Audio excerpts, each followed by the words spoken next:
may have noticed we haven't even begun to look at properties or set up an MLS search for your prospects. So I want to point out that leasing agents and property managers are completely slammed. And you want to tell your tenants that you can help them if they are able to do a little bit of homework up front. They're going to need to do this homework eventually, so if they do it now, it'll save everyone a lot of time and application fees. Here are the three things that you want to get from them. Number one is their credit score. Number two is their pay stubs. And number three is a letter of reference or a rent verification. On a rent verification, you can either have them complete a form that you've provided, or you can reach out to the landlord and have them send you a letter of recommendation. This letter of recommendation is a key component to being successfully placed. Tenants who don't do the homework get left at home. You don't have time to be their mom and dad, and you don't have time to do their homework. If they can't do the homework now, they're not going to be able to do their homework later, so you're done with them. A lot of agents make a mistake of showing houses only to get thrown under the bus by a tenant who lied to them or are too lazy to get rent verification completed. You never want to show MLS data or potential rentals until they have supplied you with data. You need to let them know that they need to complete their homework. Some will try to get sneaky and ask you for the status of a rental they found on Zillow or something similar, but you don't want to respond to those. In summary, you don't have time to spend with tenants who don't do their homework. You're going to learn about 2 out of your 3 prospects that you spent all that time filtering won't do their homework. This will leave you with one piece of gold nugget that you can work with.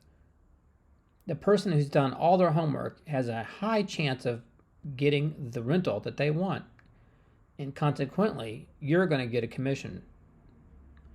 Out of those 20 prospects, you're going to really only get one qualified lead. So on the day of your showings, you want to tell your tenants that you have time to show 3 or 4 of those properties. The idea here is you don't want to spend all day looking at a million rentals. Now, of those rentals that you're going to show, pay attention to the commission amounts.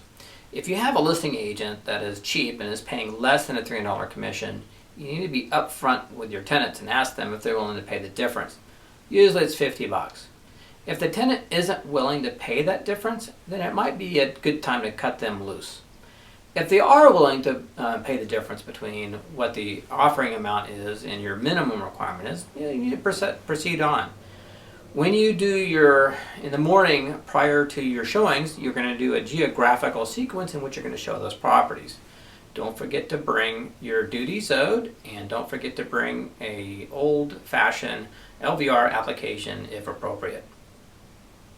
I'd like to take a brief segue into scheduling. A lot of new agents make the mistake of going out in the field every day. It's a huge mistake because it's not sustainable.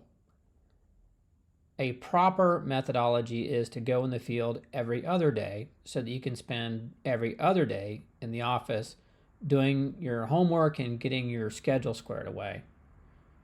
Do not allow tenant prospects to determine your schedule. Take your schedule by the horn. Now, I like to do what I call a scheduling clock, and this diagram will give you an idea of how I do my scheduling. I'm in the field 3 times a week, and when I'm not in the field, I'm laying by the pool having a cocktail. No, just kidding. When I'm not in the field, I'm actually doing some of my homework and getting some paperwork done in preparation for the following day. You must do this. There's no sustainable way of being out in the field every day, especially in the summertime. That will kill you. So here's an example of my clock. This clock may not work for you, but you get the idea. You want to create a clock and stick to it. For example, if a tenant prospect wants to look at a property in Summerlin, tell them, do you want Thursday at 9 a.m. or Saturday at 9 a.m.? You're not going to ask them what's convenient for them. You are going to take your schedule by the horn. The benefit of your clock is that you don't have to remember what area of town you're going to be in what day. This enables you to give them 2 choices. If you have a tenant who can't fit your clock, let them go. Since you've done through all the pre-screening and have agreed to meet with a certain time and location, the next thing is you want to make sure that you can include some other properties in the same vicinity. So during the showings, you want to be quiet. You don't want to be on the home network club demonstrating all the nice features of the rental. At that time, when you're showing the property, open the door and let them go explore all they want. They're adults, they don't need you to hold their hand. While they're exploring, it's your opportunity to check your emails, check your text messages, and all the things related to the property.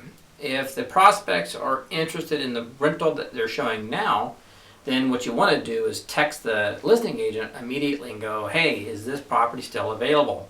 If the property is not available, then you wasted your time and you need to press on to the next one.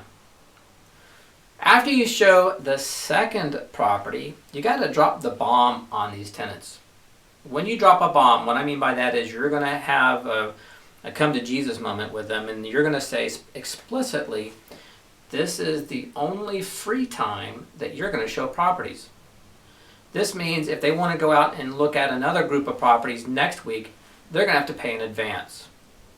So this was going to get them motivated to make a decision today. If you feel that's putting too much pressure on them, then you need to understand your time is money. Now, they might be willing to pay you another $300 to go out again. So the process looks like this. They're going to make a check out to your brokerage because, of course, they can't pay you directly. That would be breaking a lot of laws. They're going to write a check for $300 to your brokerage. You're going to hang on to that check. You're not going to deposit or give it to your broker until or unless they want to go out again. So that's how you handle that advance fee. It's rare that you'll ever have to deposit it, because if you go out again and then they secure a place and you get your $300 commission, you can get that check and give it back to the prospects. So after you've shown the fourth or the fifth property, this is the next bomb you need to drop on them, and that is to say, hey, we need to put in an application today to make sure that you're able to get a rental. In fact, it might be already taken. So what you want to do is grab that couple and go to the nearest Burger King or Starbucks. Now, I like Burger King because it's quieter, coffee's not bad, they have power outlets, and it's not, and they have tables, it's convenient. I don't really care for Starbucks because there's people screaming in the background, their music's too loud, it's too busy, and they rarely have tables. So I have just nearly every Burger King in Las Vegas squared away or mapped out, so I make a beeline to the Burger King. The other nice thing about Burger Kings is they have those little miniature playgrounds, those little ankle biters can go running around while you guys take care of business.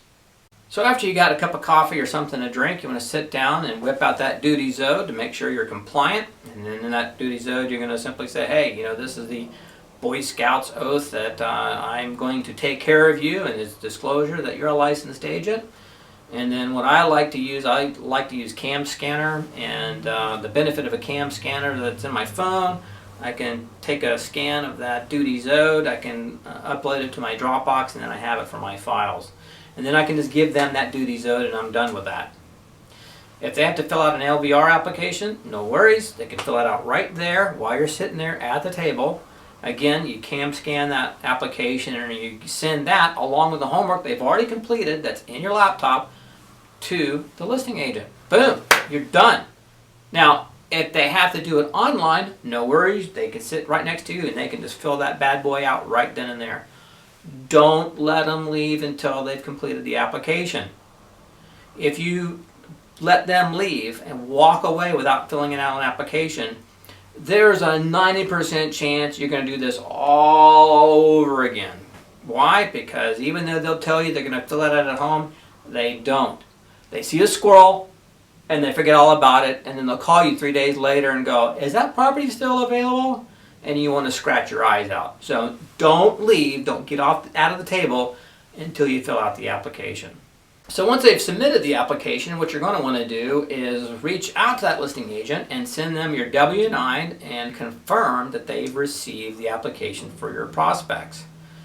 You want to kind of follow up on them. You want to be aggressive because they're busy, and unless you're a squeaky wheel, you're probably not going to get any attention. You don't have to be rude or obnoxious, just follow up. You want to make sure that they have all the material that they need in order to make a decision. Now, if you're lucky, they might just take all of your homework at face value and run with it. Now, if you're lucky and you've put in a couple of applications, you're going to get a commission. So what you want to do is follow up with that listing agent to find out if they have moved in or when they're going to be able to pay the rent or pay out that commission.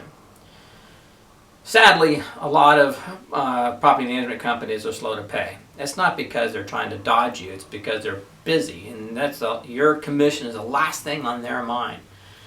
So what you're going to do is, because you've got your calendar, you're going to follow up on the date that you think they're going to issue that commission check. And the more you follow up on that, the more likely you're going to get paid sooner. They might also need a referral agreement, so you might want to find out in advance if they need a referral agreement.